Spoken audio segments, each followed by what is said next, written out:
নমস্কার বন্ধুরা, আমি আজকের একটু সাজের পিঠা বানাবো অন্যরকম করে। আমি এখানে চাউলের গুঁড়ি বেলান করে নিয়েছি, এখানে খাওয়া সোডা 1 চামচ দিয়েছি, আর নারকেল দেবো, আর গরম জল, উষ্ণ গরম জল করে নিয়েছি।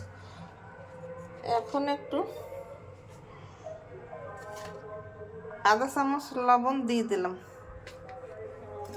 আর নারকেল দিয়ে দিলাম। এখন গরম জল দিয়ে আস্তে আস্তে ব্যাটার করবো।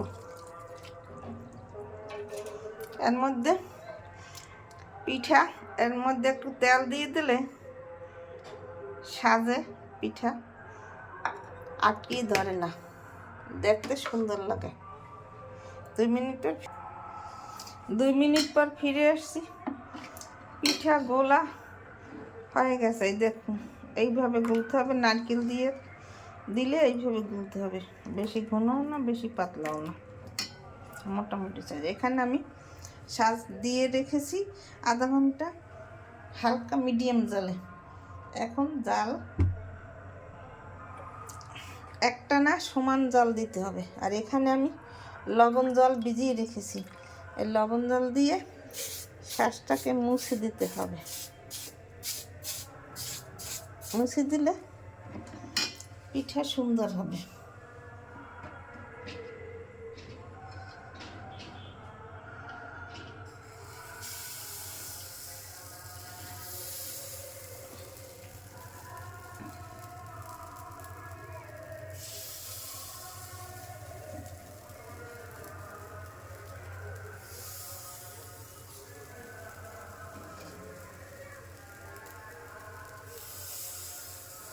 পিঠে দিয়ে দিলাম, এখন ঢাকনা দিয়ে ঢেকে দিলাম। 2 মিনিট পর ফিরে 2 মিনিট পর ফিরে এসছি। এই দেখুন আমার পিঠাগুলা কত সুন্দর করে ফুলে উঠেছে।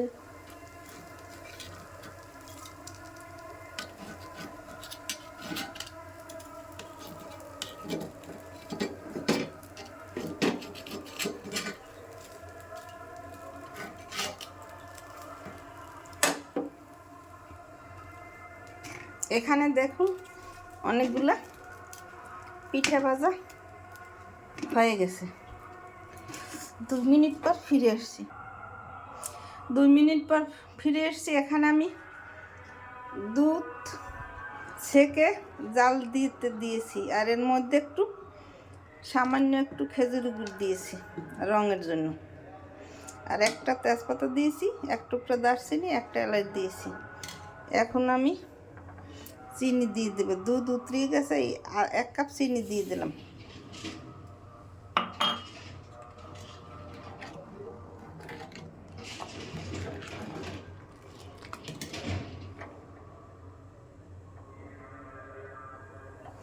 এখানে দেখুন অনেকগুলো পিঠা ভাজা হয়ে গেছে। এখন পিঠা দিয়ে দেব এর মধ্যে।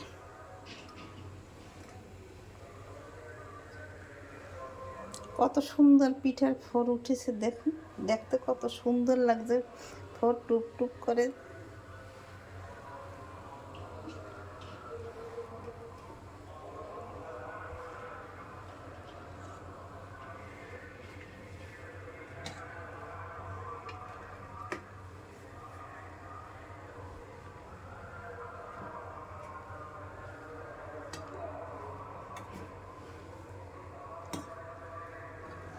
দুই মিনিট দুধে জাল দিতে হবে।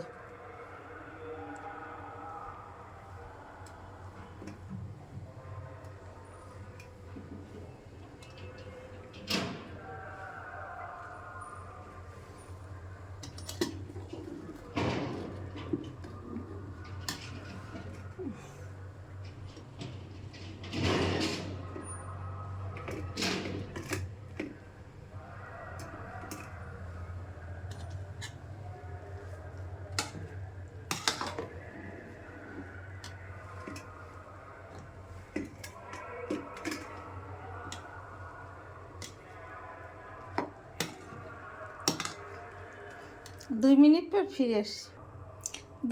পর ফিরে এসছি। আমার পিঠার জাল উঠে গেছে।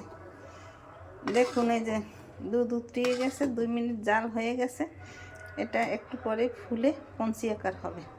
দেখতে কত সুন্দর লাগছে দেখুন, খেতে অনেক সুন্দর লাগবে। আপনারা এরকম ঘরে তৈরি করে বানিয়ে খেয়ে দেখবেন, খেতে অনেক সুস্বাদু লাগবে। নতুন নতুন ভিডিও পেতে আমার চ্যানেলটিকে সাবস্ক্রাইব করে দেবেন, লাইক কমেন্ট শেয়ার করে পাশে থাকবেন। ধন্যবাদ।